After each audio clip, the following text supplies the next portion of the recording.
All right, this edition of Open Wheel 101, we have Mark Dobmeier with us from Grand Forks, North Dakota, and we can talk about a number of different subjects probably, not to do with racing, but we're going to talk about little racing and things like that. I think, Mark's one of the most underrated racers there is out there. I think if you look at the feature winners for the last 15 years, the 410 feature winners across the country, he and Donny Schatz are right at the top of the list as far as the number of features they've won in the last 15 years, and I don't think a lot of people know that. You had even more than him over in a lot of those years, so I don't think a lot of people know that. But you race. You're not racing for the spotlight and things like that. So I think we'll talk a little bit about your careers as we go through. But I think fans need to know also that you're not just a racer. You're in fact, you don't get much out of it at all financially. But you have a business up in Grand Forks, and talk about that a little bit. Yeah, actually, I have a couple businesses in Grand Forks. My main job is I run Forks Radiator. And there we do complete auto repair. It's just a small little 4-bay service shop, but we do auto repair and fix a lot of radiators, and we specialize in heating and cooling, so we do a lot of air conditioning in the summertime, especially right now. So my guys back home definitely aren't too happy that I'm spending the week down here in Knoxville because they're working like crazy. We're getting a lot of heat back home. So the other job I have is I'm actually a bail bondsman as well. My father ran an insurance and bond business in Grand Forks for several years, and I helped him out since I was 18, and about 5 years ago he wanted to retire, so I took over the bail bond office, and the secretary that worked for him took over the insurance part of it. So got several jobs that keep a guy busy between that, 2 little kids, and trying to race all the time too. You got a lot of stories with those jobs too. Like one time I called you the radiator, you're like working on Carrie Underwood's radiator. She was in town doing a concert or something. So you must be the radiator place in town, or what was going on? Yeah, there's 2 shops in town, but we're definitely the one that's the aggressive shop. If you want something done, you take it there, and we get after things right away, turn them around, usually within 24 hours at the worst case scenario, about 2 days. But yeah, we had Carrie Underwood in town for a concert one time, and her bus was leaking radiator fluid out of the radiator on the side for one of the generators or something, and so the security officer told her, well, call this guy, and next thing you know, their service people, of course, are calling me up. And so I went in on a Saturday. We actually had the weekend off for some reason of racing. I don't know what was going on, but went in there, and then me and Ryan Grindy, the guy that owns the race car, we brought it to his shop because it wouldn't fit in my shop, and we pulled the radiator off it and fixed it up, put it back on, and got her on the road that night. So, and then the bail bondsman thing. Sometimes when I call you, you're getting on a plane with someone you got to pick up or something like that. Do you have any good stories about doing the bails? It's been quiet, for maybe a couple months with that, but there's lots of stories to go there. We, with the bail bondsman, basically, Susie that runs the insurance office, she takes care of all the filing and the paperwork for me during the day, but I take care of everything up at the jail, and a few other people that write bonds for me as well. But as far as the bounty hunting side of it, going after them and getting them, I take care of all that myself. That's something that can get a little out of hand in a hurry sometimes, and I don't. I get along good with the sheriff's department, the police department, so I like taking care of all that myself and taking care of that situation. There's lots and lots of stories there.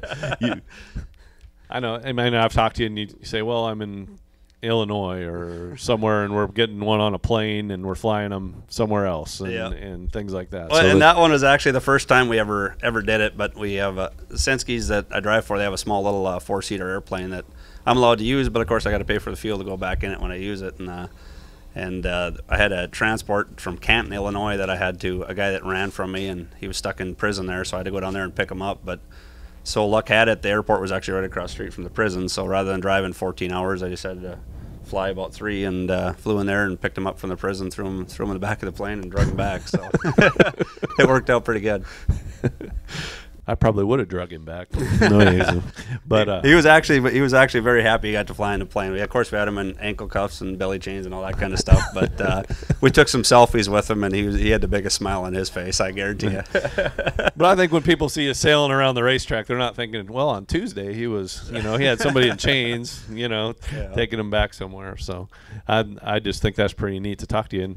And the reason for that is, you got a family and things like that. You got to support them, and you have jobs, and because you don't usually take a dime from your racing, right? No, actually, the way we set it up is I know racing's not cheap, and I just enjoy it. So I'm strictly doing it just for the love of it.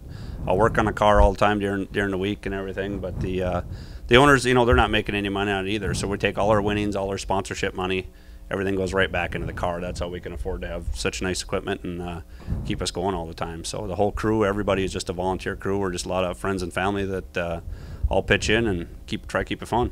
And I think you took almost $100,000 out of former Huset's Badlands last year, and it's pretty evident this year that did go back in the car.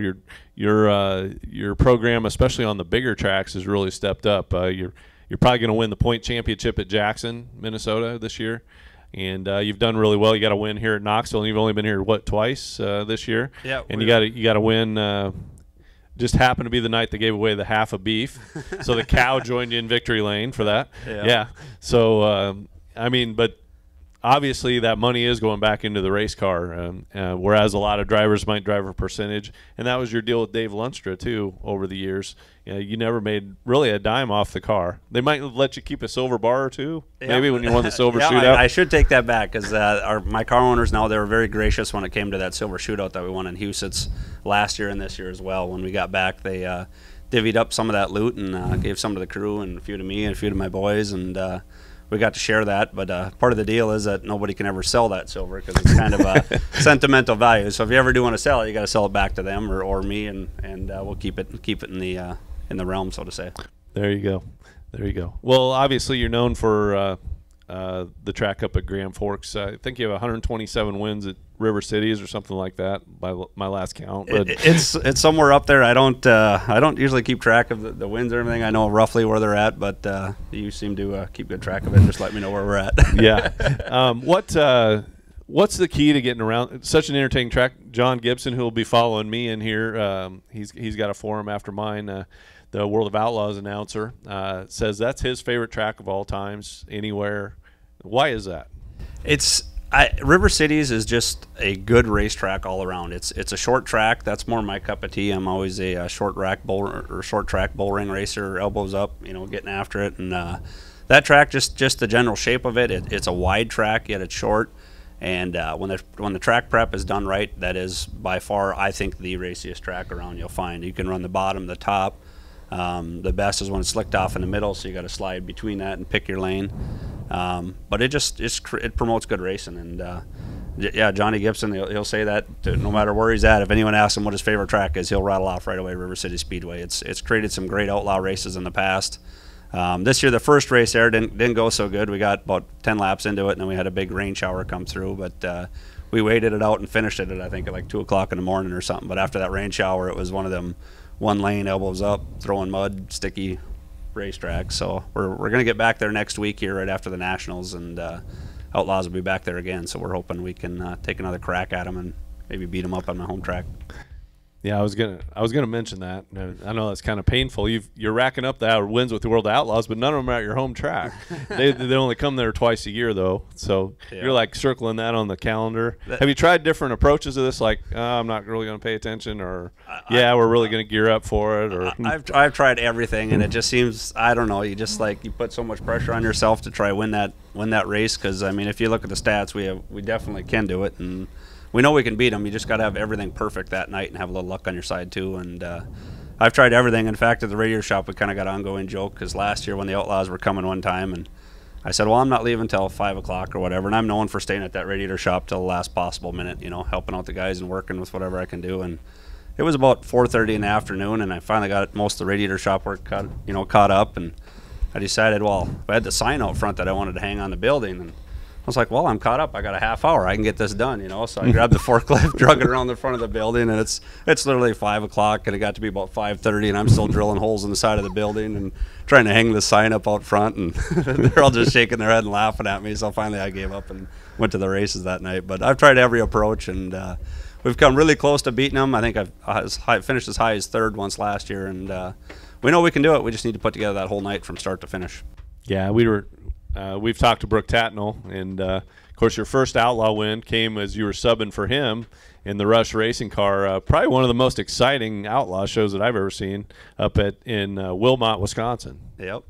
Yeah. What do you remember about that night? Well, it's my toes just thawed out, by the way, from that one. That was a cold night. It was definitely a cold night. It was kind of an interesting story how I ended up in there because I'd raced against Brooke. I think it was the year previous or earlier that year, and Troy Renfro was his crew chief at the time, and we raced against him in Fargo, and he ended up beating me in a heat race, and I was all over him, just running the wheels off the thing, trying to get by him, and that's actually what sparked the interest in me driving that car, is just how I was wheeling the car that night. And Troy had called me up and asked me to fill in earlier in the year at a different racetrack. I don't remember which one, and I was ecstatic. That was one of my first big breaks that I actually got. You know, somebody that called me wanting me to fill in an outlaw car, so I was ecstatic. He says, "Well, I still got to run it by the car owners, but your name's in the hat, and hoping I can put you in there." And then things didn't quite work out, and I think they put Jason Johnson in there and a couple other guys for a few races when Brooke had to go back home to be with his dad. And then this Wilmot race, I think, got rained out earlier that year, and they had rescheduled it for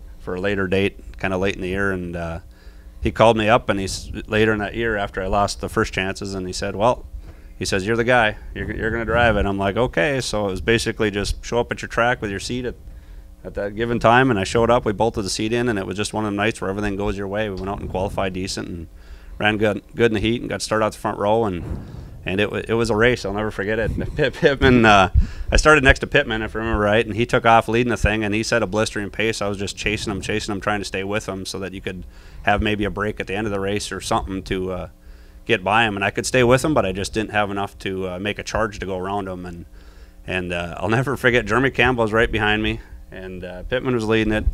And it's like you're pushing as hard as you can, but you just don't quite have enough. And I saw the white flag come out, and we went across the white flag, and I'm like, God, I should try a slide job, but I just don't have enough. And next thing you know, Jeremy Campbell went cruising by the inside of me going into one. I'm like, no way. So then I stood on it and went for it as well, and we were actually, I think, 3 wide going into one. And when we went down the backstretch, Jeremy Campbell was leading, I was second, and Pittman was third. It was quite a wild turn of events on the white flag lap, and went into 3 and 4, and Campbell took the bottom, and there was kind of 2 lap cars, and he kind of pinned himself behind the one on the bottom, and I threw it in the top, kind of like I always do at Huset's or wherever I'm at. I'm kind of known for banging the cushion, and threw it in the top wide open, and came around. I was able to split the lap cars coming out of 4, get the win. Then there were like 5 cars there. There was a whole mess of cars, and I was able to squeak through there somehow and pick up the win. And Campbell and Pittman actually banged wheels, and I think Pittman went across the finish line backwards in 3rd place. Right. It was pretty much chaos on that last lap, but it was quite the race, that's for sure. Yeah, and that kind of jumped up at you. You know, you didn't expect that opportunity, and then there it is, and you just put your seat in and go, and you didn't have much time to think about it. So that was good. And then when you talk about cold weather, I'll never forget. We got done to the race. We got the car back to the trailer, and I bet it wasn't 20 minutes later there was actually frost on the top wing. Yep. You beat the Outlaws a couple of times at Huset's as well. I think once you started like in the 7th row or something like that, and that's not easy to do against those guys. No, my first win at Huset's, I think it was around 2012, somewhere in there. But I'd started out the front row, and it was a pretty heavy racetrack, and actually Ian Matson started next to me. I remember that, and we had a pretty good race, but I was able to hold everybody off and pick the win up, but that was from the pole position. Right. But then, like what you're talking about, the impressive one was about 2 years later after that. We came, and I didn't do so well. I think I missed the dash and stuff and had to start 10th in the feature. And going into that race, I knew I had a chance at it, but it had to be just right. And I don't know, we just hit everything right that night, and the doors opened up during the race, and things happened. And I drove from 10th up to win the race. And remember, Sammy was leading it, and the pass that won the race was actually was pretty interesting. Roger Crockett was in the 82 car. Well, we had come around 1 and 2, and Sammy tried to go on the bottom of him, and he kind of spooked him, and he was coming up towards the wall. Well, lo and behold, I'm on the top, banging the cushion, and I'm going down the bat stretch, and he had spooked Crockett, and he was coming up, and I saw that hole kind of getting slimmer and slimmer and slimmer, but I was in the win it or wear it mentality, I guess, and kind of gassed it up, and I kind of wedged my car between him and the wall, and we had about all 4 wheels off the ground, airborne down the back stretch, but the cement wall. Yeah. We kept her on all 4s and ended up holding off to get the win after that. So Schatz gave me a good charge at the end of that race, though. He had lo and behold, Schatz was slowly making his way to the front as well, and he showed his nose on the last lap, and I thought I was going to lose it, but I wasn't going to give him no room, so we made sure we snipped that off and took the win. Absolutely. Now, talk about Huset's a little bit. We hope that somebody comes in and does something there, and you can race. You've told me, everybody's like, you don't want to race against Knoxville, and you're like, hey, I want to race on Saturday so I can get home to work by Monday, because for years you'd race at home on Friday night in Grand Forks, and folks, it's a 10-hour one-way drive to Knoxville. He would do that every single week, one way. That's like driving from here to Eldora on a weekly basis. And he would do that, and then on the way home on Sunday night, Huset's would run in Sioux Falls, which was 5 hours, which is about halfway home, right? Yep. And then you'd drive 5 hours overnight and be at work at 8 in the morning on Monday morning. So yep. you did that for how many years? That was our weekly routine for 9 years in a row. Yeah. And, so the funny thing was, we've talked, when I was doing it during the time, you really didn't think about it. Just if you wanted to go race, that's what you had to do. So we always kept doing it, and it was the same thing. We still had our volunteer crew back then. They'd all put in the same time as I did, and it's like we had a whole weekly routine. We'd get back, we'd work Monday. We'd get back about 4 o'clock in the morning usually, and then you'd go to work at 7:30, 8 o'clock. You'd work Monday, and our routine would be we'd meet at the shop Monday night. We'd get all the car washing done because we'd have our Friday night car from Grand Forks that was all dirty, plus the car that we ran in Knoxville and Sioux Falls, so we'd have 2 cars to wash. So we'd wash everything Monday night. Tuesday night would be our big maintenance night.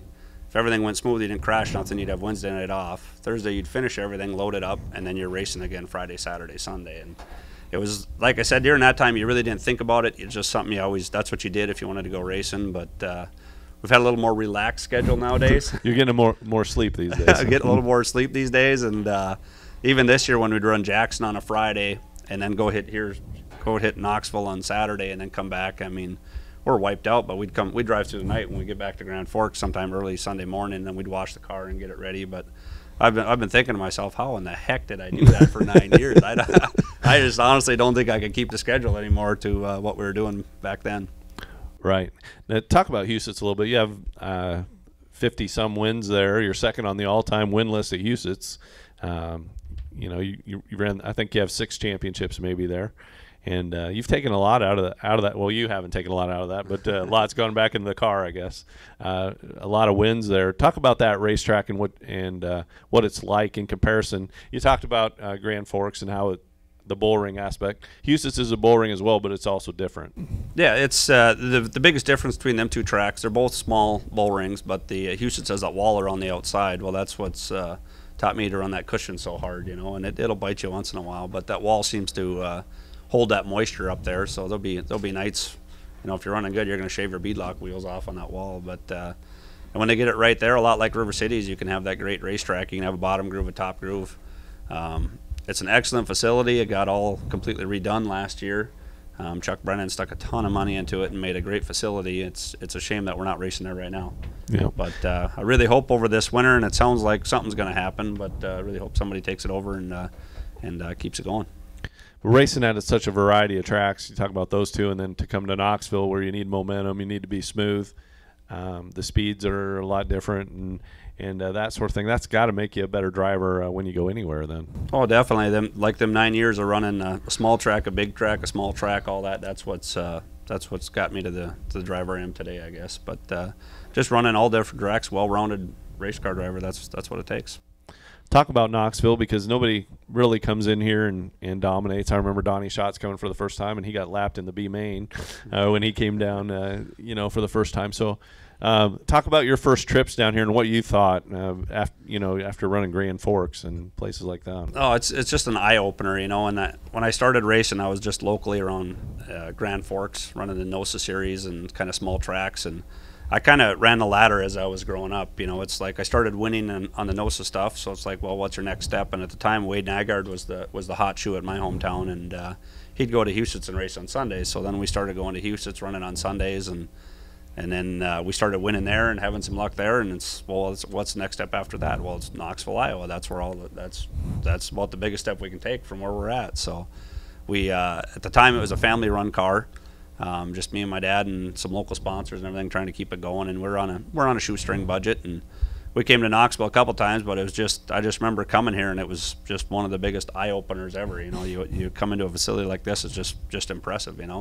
Everywhere you look is grandstands and suites and beautiful track, all paved on the inside, and it was I just remember coming here my first time, and we actually parked out in the I guess the Goodwill parking lot is what they call it now, and I don't remember the guy's name, but he came over with the Knoxville Raceway shirt on, and he didn't recognize the hauler, but he just came up and started talking to us, and it was just very friendly. You felt welcome as soon as you came here, I guess, and he put us on the golf cart and ran us around, kind of gave us a quick little tour of the place and everything, and welcomed us here, and that's one of the things that really sticks in my head, I guess. It had nothing to do with racing, but just the general welcomeness of bringing a race car here and being here. So. You know you're going to be treated fairly, and you know there's going to be good people and that sort of thing. So, what about the track itself? The speeds of it, was that something that was an eye opener, or not really? Had you been other places? It was. I had been to Jackson and a few other places, but Knoxville definitely has another 10, 15 mile an hour over that track. You know, it's just the speeds and getting used to it. And I think the biggest thing is what people still struggle today with is the dirty air. You know, you don't realize how much that really affects your car until you're out there racing. You know, from the grandstands, you don't think of it either. You know, you just see a car behind another car, and why didn't you go to this? Why didn't you go do that? Well, sometimes you're at the mercy of that dirty air. Wherever that wants to throw your car, that's where you're going. You know. Yeah, there's been a year or two here in Knoxville where your best races of the year came at the Nationals. You won a prelim here. You won one or two of those, maybe.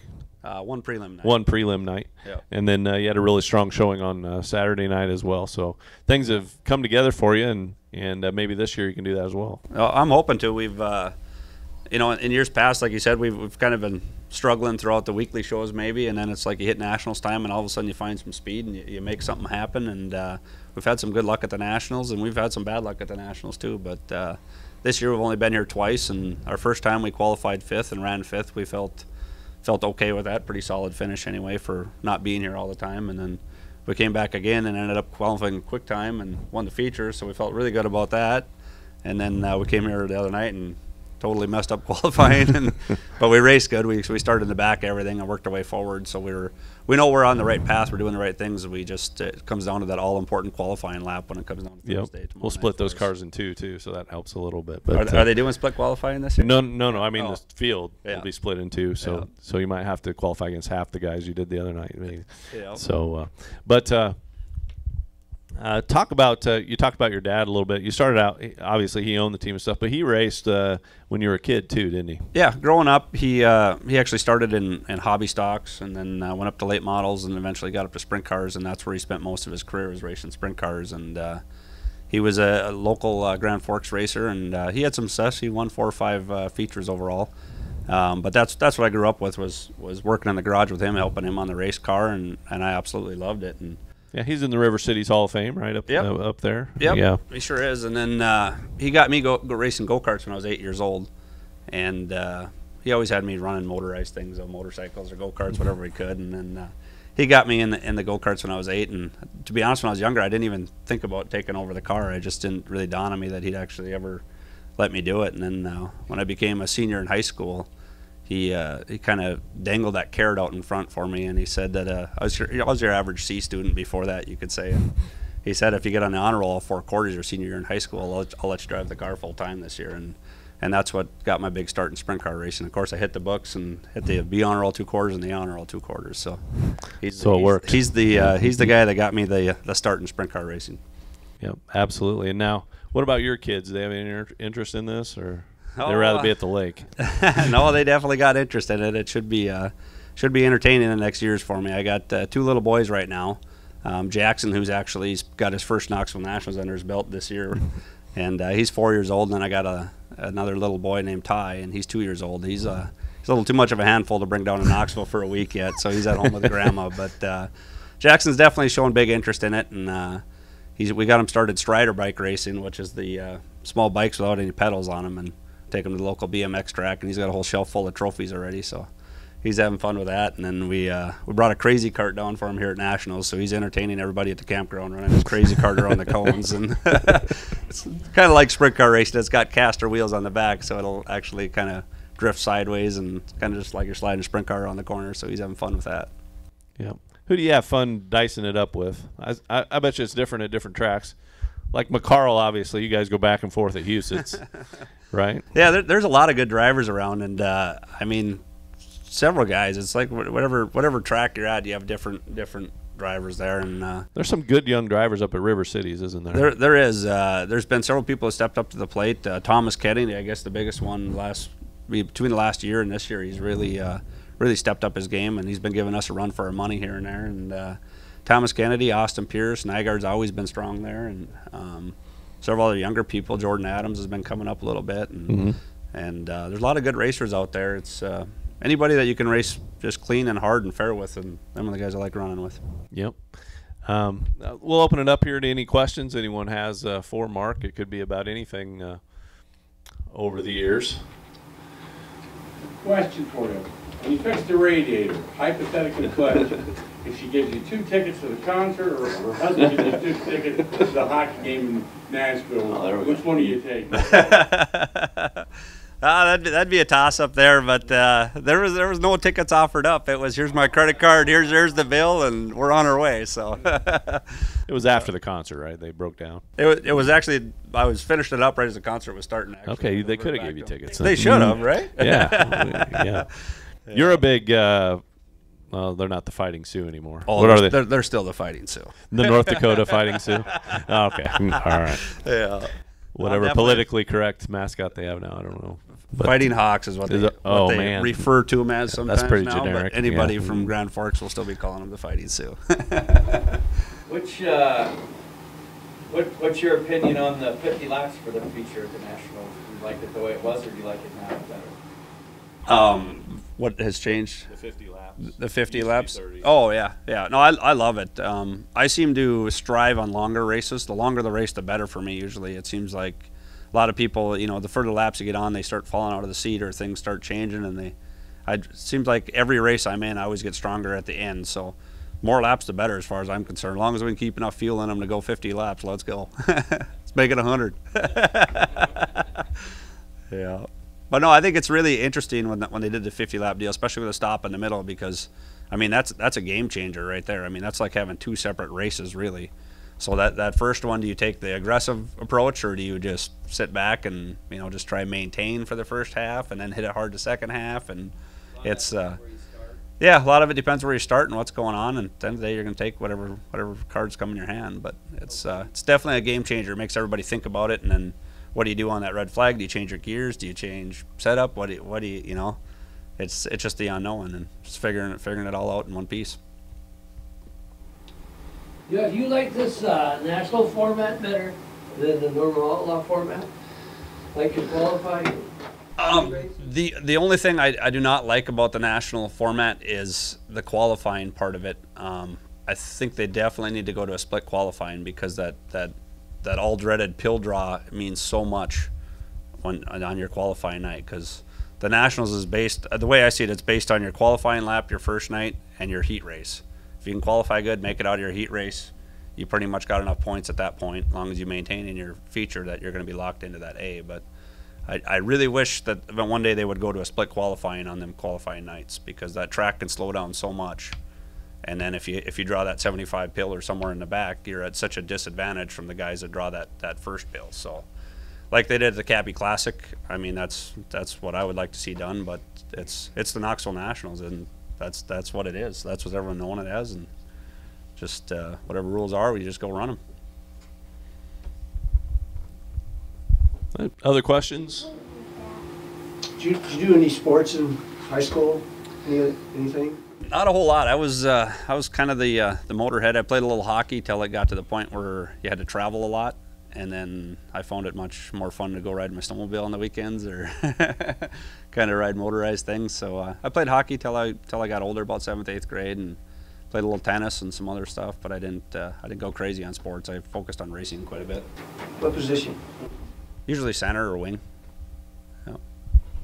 How many rides have you been offered, like, to go on the road over the years? Not many, to be honest with you. Like I said, that Brooke Tatnall deal was a fill-in. That was one of my first big breaks. I got the privilege. When we talked about earlier with my family-run team and hitting Knoxville, but our budget was basically kind of at its max at that point, and we hit Knoxville a couple weekly shows, and we were fortunate enough at the time to team up with Dave Lunster, who was coming to Knoxville regular. They'd run Knoxville and Sioux Falls, and we got along good with him and the crew. We'd always actually pit next to each other before that, and him and Chad Meyer had split ways, and he was on the edge whether he was going to quit racing or what he was going to do. And John Dozie on the crew at the time kind of pinched him and said, "Hey, put this kid in the car, let's go race," you know. And that's what we did, and that's what we did for 9 years, and that's what gave us that budget to keep going and start coming to Knoxville on a weekly basis. Other questions? Go ahead. Paint scheme for this week? You bringing the white one back out? No, the white one's actually that's sold and gone and everything, but it's a slight change. Polaris is a big sponsor with us, so kind of like what we did last year. There's Polaris will be plastered all over the side of the car, so a little bit bigger than they usually are. So you bet. It'll be same colors, same everything, just a little bit different sponsor arrangement on it. The best special schemes are the ones where you get a little more money to put the sponsors' names a little bigger. Is that right? Yeah. Yeah. You went to Volusia this year. Could you shed some light on that? That's true. Yeah, sure. Is that the first time? Yeah, it was our first time in Volusia. We've kind of talked about it in the past, just never been organized enough for to take the leap and go do it. But we did this year. We went to Volusia and ran for, I think it's 5 days straight, pretty much, of racing, and it was a good learning experience for us. We went down there, and I felt we ran solid, but not where we wanted to be. We pretty much made the A every night, and we're about a 12th to 18th place car every night. But we learned a lot, and probably the night that we learned the most on is we got down there early and they had a practice night. And and it's one thing that's kind of odd in sprint car racing. There's never really practice nights unless you come down and rent Knoxville or something like that. You basically just show your car up at the race and you go race. But that night they did have a practice night, so we were able to go out and you could actually run 5-6 laps, come in and have about a 5-minute break, so you can make some quick changes, then go right back out on a very similar track. Well, we found that very, very positive, I guess, or we learned a lot off it because we were able to make some certain changes, things that we wanted to try but we never dare because we're always in the racing realm of things. And so we were able to try a lot of stuff, and we learned a lot of stuff. We found some speed off of that, and I think that's part of the reason that helped us out on the big track stuff this year. And we've been carrying it on through the year between Jackson. We've had a lot of good runs there, but and then Knoxville here as well. Any other questions? Back here. Have you ever thought about going to Charlotte for the World Finals? We have in the past, actually. We've been down there twice. We didn't have the best showing there. We ran decent, but nothing great. The thing we struggled with there is that the first night you do all your qualifying. So that first night you get there, you basically go out, you run 2 qualifying laps, and the first time is for the first night, the second time is for the second night. Well, if you show up, no laps on the track, you go run all your qualifying for the whole weekend. If you're not sitting good, then you're struggling the rest of the weekend because you're racing from the back and everything, and that's kind of what hurt us. But we're kicking our own things for the end of this year to try get out and do some more racing yet. So we'll see what happens this year. I want to thank you, Mark, for joining us today. And I know you're going to go down stairs by the Trossel Garage and sign autographs, so we'll let you get off and do that. Yeah, absolutely. Thanks for having me. From micros to full-scale sprints, EMI has a complete line of chassis and components that fit any racer's needs. EMI provides a complete customer experience with personalized new chassis construction, complete suspension service, technical assistance, and repairs on any brand of chassis. More than 12,000 parts from the best brands are in stock and ready to ship. From a bare frame to a complete race-ready car, EMI can meet your needs. Call 855-525-1941 or visit us online at eaglemotorsports.com.